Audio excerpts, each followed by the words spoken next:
Vrstniki smo se od njega učili, se iz njegovih prevodov navdihovali in njih tudi našli zelo visoko merilo tega, kar je prevodno mogoče. Za naše tuje goste in gostje vseeno povem, da je poleg tega, da je prevajalec, tudi bil dolgoletni urednik tako leposlovja kot slovarjev, znanje zlasti s prevodi iz francoščine. Omenila bom samo 3 imena, kako dobro smo odpre.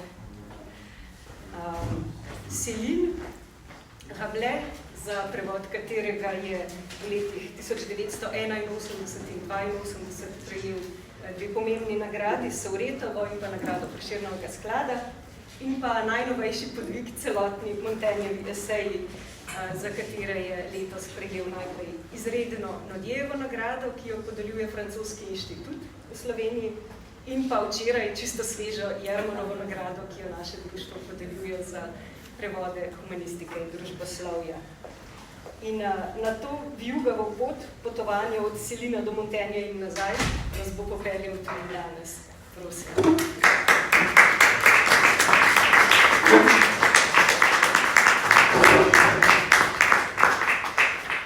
Hvala lepa. Lep pozdrav vsem. Za začetek in malo za tega, da se malo razgibam, bi nekaj svojih knjig, ki se mi zdijo, da so malo zgodovine, ker prva sega v leto 71 prejšnjega stoletja. Sem šel v knjižnico in sem te knjige, ker jih nimam doma, prinesel, če hoče kdo sam pogledati, kako so knjige izgledale v zgodovini. A to mislite, da jih damo okrog? Ja, v bistvu.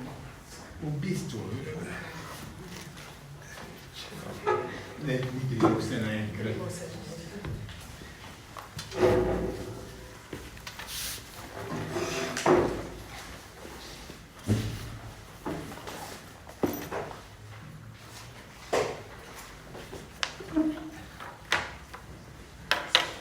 Samo še očala vzamem.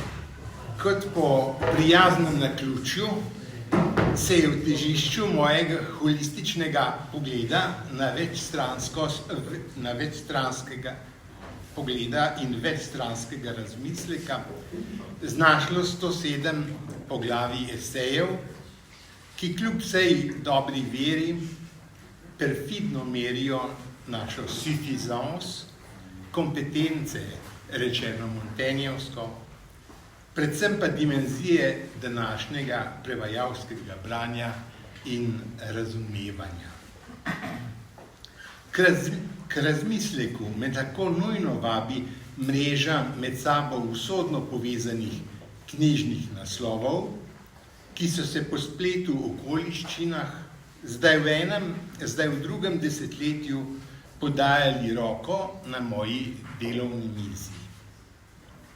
Potovanje na konec noči, Gargantua in Pantagruel, eseji, Skušnjava svetega Antona, Naša gospa cveta, naslovov, ki so preprosto rečeno vsak v svojem času zamajali prag moje bralske tolerance in prevajalske očaranosti. Tale uvodna improvizacija jih skuša spentljati v diskretno mrežo zavezništev, ki skupaj presegajo vsoto pridobitev posameznih naslovov, saj vsak prevod, poleg vsega drugega, vnaša v branje interpretacijske izzive telemsko-utopičnega slogana Fais que voudras, delaj, kar hočeš, do as you will. je treba izreči imena Selina, Rabeleja, Montaigna, Flaubera, Geneja. Ko smo bili sredi 70-ih let prejšnjega stoletja sami tisti bralci, ki so se pustili Selinovemu romanesknemu prvencu že po prvih stavkih zmesti in razorožiti, soočeni s povsem novo bralsko izkušnjo, je bilo jasno, da je najbolj izzivalna posebnost potovanja na konec noči svojevrsten jezik življenja. Besedišče in sintaksa pogovornega jezika, argot, ritem žive besede, polne emocij in revolte, pa ne kliširanost, nekonformiranost literarnih postopkov, kar je vse zahtevalo bralčevo intenzivno participacijo. V literaturi, kakršna nas zanima, gre seveda zmeraj in predvsem za jezik. Kot je nam v stiku s Selinovim potovanjem leta 1976 zastal dih in nam je tla spodmaknila neposrednost, pogovornost, pa grobost žive govorice in izrečenih sodb o resnici življenja, ki jih v knjigah nismo bili vajeni, je najbrž pred toliko in toliko stoletji, konkretno je 1603, na drugem koncu sveta Shakespearovemu sodobniku Johnu Floriju vnesel nemir, osebni ton, še nikdar slišana govorica jaza Montagnevih esejev.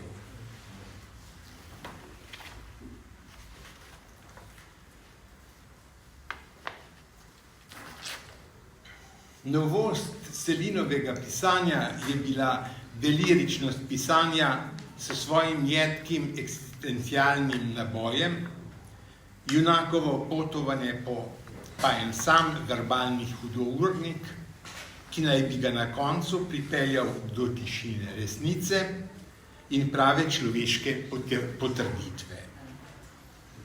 Bi bilo po takšnem prevajalskem ugrizu mogoče zgrešiti priložnost, kakršen je bil Rabelais, s svojo peterico dotlej, citiram, neprevedljivih bukvic, gargantuovsko-pantagruelovskega ljudskega smeha in vsega, kar je sledilo pozneje. V enem od poglavij pisatelj esejev prostodušno pove, da bi se posvetil pisanju pisem, če bi se imel s kom dopisovati. Ob samokritičnem pretresu svojih veščin, predvsem pa pomanjkljivosti, ugotavlja, da se znajde to je citat, sredi vsega tega pisanskega cirkusa, v katerem ni razen venčka vljudnostnih besed, nobene srži. Konec citata. Konec tisočletja nam v Selinovem potovanju na konec noči, leta 1932, pomežikne odlomek, ki ga igra pripovednih naključij in juxtapozicij, postavlja ob rob razmisleku o možnostih kakršnegakoli dialoga. Ne da bi se ustavljali ob vidikih avtorjeve pisateljske identitete, estetike in etike, zaradi katerih se njegova pisateljska in osebna pot še danes nista otresli sankcij prekletih pesnikov, zapišimo, da s svojim pomenom Selin še kar nadaljuje poslanstvo prustovskega iskanja izgubljenega časa. Po vrnitvi iz Amerike, kot nam sporoča Selinov pripovedovalec v drugem delu romana, junak Bardamu doštudira za zdravnika predmestne revščine, to je citat, Ustali se in odziva poslej iz resignirane lucidnosti. Satiri enega tistih kritičnih položajev v škarjah, v kakršnih se javljajo protagonisti potovanja na konec noči, smo še zlasti priča ob epizodi z neozdravljivo bolnim dečkom Beberom, ki mu doktor Bardamu ne ve pomagati. Tik pred mrakom naredi veselje bukinistki in kupi, prosim lepo, eseje pravega pravcatega Montaigna za en frank. To je citat. Sem skratka je lociran začetek Bardamijevega satiričnega pastiča, epistolarnega konzilija s kolegom renesančnikom, ki je previharil kuge in verske vojne. Zdaj pa en kratek citat te epizodice. Na bulvarjih sem spil kapučin in odprl knjižico. Odprlo se mi je gladko na strani z pismom, ki ga je pisal tale Montaigne ženi, ko ima je ravno umrl eden od sinov. Pasus me je pritegnil, ker sem ga takoj povezal z Beberom. Ji je dejal Montaigne nekako takole soprogi. Ne ženi si k srcu, draga žena, potolaži se, vse bo še v redu. Vse se v življenju uredi. Sicer pa, je še rekel, sem ravno včeraj med starimi prijateljivimi papirji naletel na pismo, ki ga je Plutarh tudi sam pošiljal ženi v okoliščinah na las podobnih najinim. Konec citata. Črnemu humorju tega odlomka ob rob pošepnimo, da avtor esejev ni imel sina.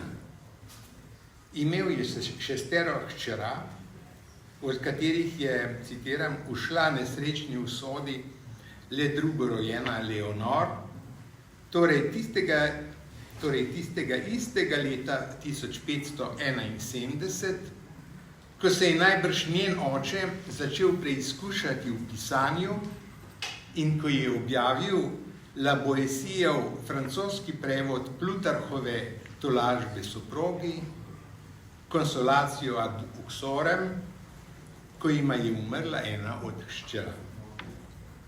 Zdaj pa nadaljevanje odlomka Celinovga. In zazdelo se mi je tako dobro zadeto njegovo pismo, draga žena, da ti ga pošiljam. Gre za sijajno pismo. Ne bi rad, da bi bila še dlje prikrajšana zanj. Odpiši mi, kako kaj okreva tvoja žalost. Draga soproga, pošiljam ti to silno pismo. Seznani se z njim, temeljito ga preberi, pokaži ga prijateljem in beri še enkrat. Zdaj sem lahko miren. Prepričan sem, da si pri priči opomoreš. Tvoj dobri mož Mila. Takole si rečem, temu pa lahko rečeš mojstrovina.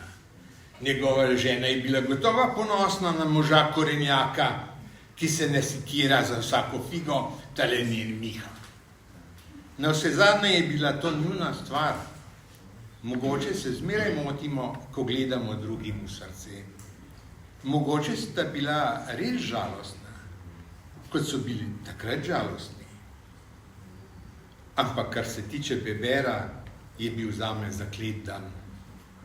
Z Beberom nisem imel sreče, ne z mrtvim, ne živim.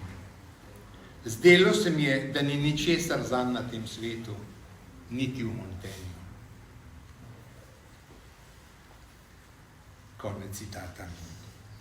V epizodi zdravnikove zadrege, ki se napaja iz ostinatne lajne pogovornega jezika s tipično selinovsko interpunkcijo, najde zdravnik Bardamu v esejih samo tisto, česar se njegov avtor vse skozi tako zavzeto izogibal. Samo in zgolj besede. Kot že tolikokrat prej se Bardamu tukaj znajde v položaju dopisovalca, ki nima komu pisati. Bolj malo Panurgovskega ostaja njegovi preživetveni viziji in ugotovitvam, da je, citiram, resnica tega sveta smrt. Barthélemy je kvečemu cinična karikatura do kraja streznjenega Panurga, ki ne premore več opore dobrega velikana, kakršen je Pantagruel. Kljub vsej bagaži ogorčenja in lucidno resigniranega pesimizma velja Céline za najpristnejše potomstvo Rabeleja. Rabelejeve linije pa naj je to linijo še tako težko v skopih besedah opredeliti. Spomnimo vendarle, da je oba, Louis Ferdinand Céline in Françoisa Rabeleja, družila medicina. Montaigne, diskretni bralec slednjega, ki je prav tako sedel na dveh stolih, idealni pacient, pa se je neusmiljenih raztelešanj življenja in smrti udeleževal s povsem specifičnimi prijemi. Kar nekam pobalinsko nespoštljiv, po meri novih časov je Célinov satirični pastičo. Res pa je tudi, da je Montaigne vsestransko razgledani humanist in Tom iz Célinove gromke tirade ne bi odnesel tako brez prask, če ne bi bil vse skozi glas mesa in krvi, ki je dejanjem dejal prednost pred besedami. Ta epizoda se mi je zdela nujna za povedati, zaradi tega je res, da težko jo razumeti, ampak skratka, to je bilo moje prvo srečanje z Montaignem, tako, da me je vrgel res iz tira in hočem reči, ko izluščeš tako epizodo v današnjem času, kjer pravzaprav nam na Netflixu predvajajo ene in iste stvari v nešteto variantah, hočem reči, nam tudi epizoda, ki je rečemo črni humor ali gromki črni humor, ne predstavlja več nobene prav zares srhljive stvari. Jaz bi zdaj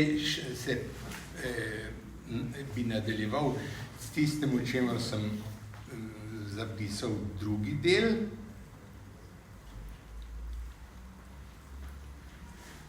V tem drugem delu prispevka se dotikam nekaterih vidikov Montagnevega peresa.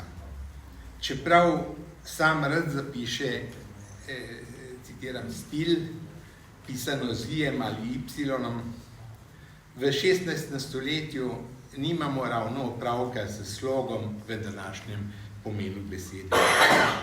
Vsekakor ostaja eden redkih, ki so se izognili prevladujoči anonimnosti pisateljskih početij svojega časa in katerega pisanje nosi neizbrisen osebni pečat. Najprej se bom ustavil pri vprašanju prevajalskega posredovanja njegovih tabuiranih besed in miselnih svetov.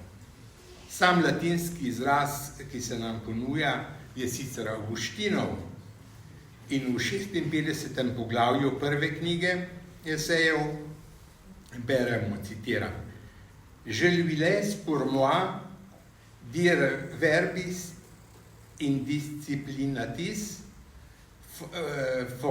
fortune, destinée, accident, heure et malheur et les dieux et autres phrases selon sa mode. V tistem času seveda niso rulirali, se pravi izgovarjali tako, kot mi rečemo danes po francosko. Zaradi tega je treba pač si predstavljati, da je to. Je pa jasno, da nihče pravzaprav ne zna točno povedati, kako v resnici so oni to izgovarjali in kako se je to slišalo. Verjetno se je slišalo dovolj dovolj prepričljivo, da je stvar prišla tako rekoč čez vsa ta stoletja, tako rekoč v bolj ali manj neokrnjeni obliki. Kar se zdaj v slovenskem prevodu bi se ta stvar slišala nekako takole. Kar se mene tiče, pustim človekovemu jeziku z neodobrenimi besedami, v oklepaju verbis in disciplinatis, izrekati fortuno, usodo, naključje, srečo in nesrečo, pa bogove in drugo izrazje po njegovem okusu. To je iz 56. poglavja prve knjige. Morda kot zanimivost zlasti za angleško govoreče obiskovalce in sodelavce, sem si to izpisal tudi v angleškem prevodu dveh prevajalcev iz 20. stoletja, ki sta vsak po svoje veliki avtoriteti. Prvi je Donald M. Frame, to je prevod, ki je išel prav na sredi stoletja in je ameriška angleščina. Medtem ko drugi je prevod M.A. Screecha, to je oxfordski profesor, ki je pa išla izdaja pri Penguinu leta 80 prvič in potem še okrog leta 2000. For my part, allow it to say in unsanctioned terms, fortune, destiny, accident, good luck, and bad luck, the gods, and other phrases in its own way. To je Frameov prevod, oxfordski pa. I myself let it say, verbis indisciplinatis, using undisciplined words, pardon, če nisem dobro izgovoril, fortune, destiny, accident, good luck, bad luck, the gods and similar phrases following its own fashion. Zanimivo je to, da Frame, ameriški prevajalec, ki je zgodnejši, slovi potem, da je zelo natančen in verjetno marsikdaj žrtvuje slikovitost, barvo in boge kaj še, na račun natančnosti. To je spada v tiste vrste prevod, ki je najboljša pomoč ameriškim univerzitetnikom, da ga berejo s francoskim izvirnikom. Skratka, zaradi tega, ker je tako rekoč približa izvirnik in še malo več, recimo.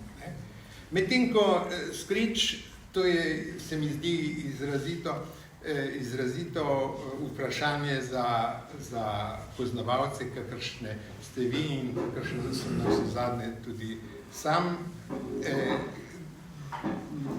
Problem drugega prevoda oziroma naknadnih prevodov.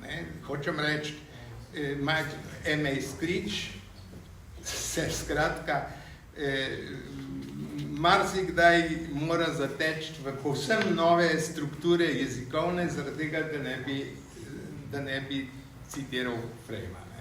To se mi je zdelo marsikdaj prav hudo, zaradi tega, ker sem videl, kako je pokvaril na nekih mestih tisto fajn, tisto lepo Montaigneovo dikcijo, ker moramo nekaj reči. Montagnejeva dikcija je marsikdaj taka, da si rečeš, da to je pa treba čist drugače drugače stavek postaviti, da bo razumljiv v slovenščini. Narobe. Tako sem na začetku delal in se je izkazalo, da so stavki vsak zase, to so včasih tudi periode širše, slišijo se krasno, če gledaš stavek kot neko neprebojno celoto, ki jo bereš samo po sebi in ki je sama v sebi zaključena. Kakor hitro je pa tisti stavek samo del ene večje celote, pa dejansko zgubi povezavo in fokus z svojim kontekstom. In tedaj začneš poskušati stvari se držati bolj tega Montagnega vrstnega reda stavkov, ki spadajo včasih malo tako, da bojo težave. V resnici se pokaže, da je to najboljša pota, in hočem reči, da Skrič je bil ravno zaradi tega, ker je bil drugi prevajalec, v resnici ni bil drugi prevajalec, ampak bil je drugi za Frejmom, ker Frejm je v bistvu sodoben prevod, ki mu tako rekoč nič ne manjka. Jasno pa kot Američanov mu založnik ni dovolil vključiti tistih 1500 ali koliko latinskih in grških citatov. Hočem reči, predstavljamo si mi luksus to, da lahko v svojem jeziku leta 2023 oziroma 2024 beremo Montaignea v teh knjigah z latinščino, slovenščino, grščino, italijanščino in, da tako rečemo, z vsem tistim, kar vsemi tistimi govoricami, ki sestavljajo vsebino teh knjig. Američani so oropani v tem zelo dobrem ameriškem prevodu, so oropani zato, ker je v bistvu eden od temeljnih vidikov Montagnevega prevoda, to, da se pokaže, da gre za to dvojnost latinsko-francoskega oziroma da gre ta svet, ki je v bistvu zelo razširjen ravno s tem, ker je v bistvu nenehno soočen. Montaigne velikrat citat, ki ga citira, velikrat prevede sam, predtem ga pojasni ali parafrazira pred citatom ali po citatu. To je treba povedati. Da sem v tej vlogi, ampak... Ja, takoj sem razumel. Jaz moram reči, da seveda jaz bom zdaj res stvar skrajšal na 2-3 stavke. Hočem reči... Se namudi, vem, da si pač 5 minut lahko zamir zaključati. Ja, vsekakor. To se mi je zdelo zanimivo povedati o teh dveh angleških prevodih. Medtem, ko sem jaz hotel povedati, jaz sem potem še par izrazov imel tako rekoč shranjenih zato, da bi ravno za takšno priliko, ko si lahko privoščimo in jo omenimo, ker se tičejo dejansko tega namiznega dela prevajalskega branja.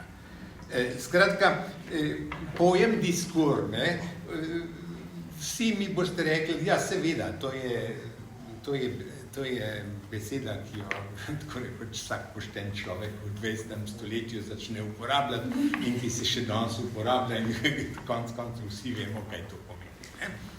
V resnici je tako, v prvih 2 knjigah Montagnea se diskur pojavlja neštetokrat. Jaz imam tlemen, se zdi omenjeno.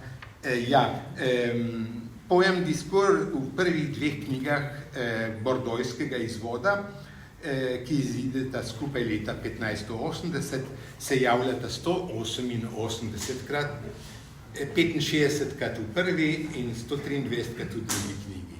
V tretji knjigi, po letu 88, se javlja pojem diskur vsega 44-krat. Zakaj to povem? Zaradi tega, ker pojem, ki ga je velika avtoriteta francoske montanistike iz začetka 20. stoletja Pierre Villet, ki je živel med 1880 in 1933, je pojem Discours razdelal in ga uvrstil in ga pojasnil s 5 kategorijami, ki jih ne bom zdaj ker nimamo toliko časa, ampak hočem to reči. V prvih 2 knjigah se pojavlja pojem Discours v vseh teh 5 kategorijah. Nikoli ne veš točen na prvi pogled, kje in kaj bo treba uporabiti to stvar. Medtem ko v 3. knjigi se pojem Discours pojavlja samo pravzaprav v dveh temeljnih pomenih, in sicer kot razmišljanje in kot tisto, kar je v bistvu bilo potem z Descartesom uveljavljeno kot razpravo. Toliko o tem. Skratka, sem še to na hitro. Discours, jasno, dar govora v prvem govorjenje in živa beseda v prvi kategoriji, v drugi kot razum, sodba, presoja, volja, razumevanje, v tretje kot misel, ideja, predstava, nazor, pojem. Potem v 4. kategoriji je to razmislek, razmišljanje, mišljenje, razglabljanje, nazori, pogledi in vidiki. In 5. je to kot razprava, razpravljanje, tako kot bi rekel, commerce des esprits, conversation po Montaignevo. Skratka, in potem lahko zaključimo z Discoursom in samo še omenil bi, zanimiv je pojem enfance. To ne bo veliko časa vzeti, dva kratka citatka bi povedal. Citiram Montaigna: pravi in naravni letni čas za ljubezen se mi zdi le obdobje najbližje otroštvu, zapiše Montaigne, ko si še predtem skušal naprej izgovoriti opravičilo. Naj povem pod pogojem, da me zaradi tega ne zgrabijo za vrat. Francoska izraza enfance in enfant sta skratka zelo raztegljiv pojem. Da tako rečem, mi ga razumemo zelo v tem otroškem, vezanem na otroka, medtem ko v francoščini in zlasti pri Montaignu je to pojem, ki se v puberteto in do praga adolescence, tja do nekega 17. leta zavleče. Zato moramo še mogoče ta zanimivost, ko opisuje, ko govori o Cezarju, citiram: outre ces femmes qu'il changea 4 fois sans compter les amours de son enfance avec la reine de Bithynie et Nicomède. Skratka, poleg njegovih žena, ki jih je 4-krat menjal Cezar, in če ne štejemo njegovih mladostnih, zdaj moramo enostavno enfance prevajati kot mladost. Hočem reči, to se mi zdi zanimivo in zdaj si predstavljajte te Montagneve dolge stavke in vse te nedokončane periode, v katerih se ne znajde samo enkrat en problem, enkrat drug problem. Marsikdaj se znajde 5 problemov v istem stavku in enostavno, ko rešiš enega, še zmeraj ni jasen stavek, tako kot bi moral biti. In zato te stvari potrebujejo tak dolg svoj čas. Potem je tukaj pojem rêverie, ki ga Jean-Jacques Rousseau 200 let po Montaignu uporablja v pojmu sanjari in tem. Pri Montaignu je to dokaj bolj stvar, ki se bolj navezuje na norost in fantaziranja, to precej bolj kot na sanje ali sanjarije. To je kot foli delira, ide bolj sotizne. Potem bi pa samo še končal s tem, da bi povedal, če koga zanima, onetom in pojem onet je seveda v Montaignovem času popolnoma širši pojem, kot ga danes poznamo. In na koncu, škoda, da ni čas, ampak bo pa kdaj drugič. Lahko pa to tudi seveda, kdor bo knjigo bral, o amitié in amor, o dvojici, ljubezen in prijateljstvo, ima renesansa dokaj. To sta bila pojma, ki sta si delala od vsega začetka, ker jasno imata skupni latinski izvor, sta si delala nekno konkurenco in sta pravzaprav, in je pojma mi, prijatelj, to, kot mi danes vemo, prijatelj je v bistvu to bil do nekje do 17. stoletja, je to pomenil ljubček in ljubimec. Tako hočem reči, te stvari so zelo zanimive in je treba zelo veliko razmišljati in se matrati. Science ni pa nikoli znanost pri Montaignu, Science je ponavadi zmeraj vednost, knowledge. Skratka, toliko, oprostite, da sem na začetku bil pri epizodi tako širokogrudno, zdaj pa tako malo. Skratka, zahvaljujem se in upravičujem.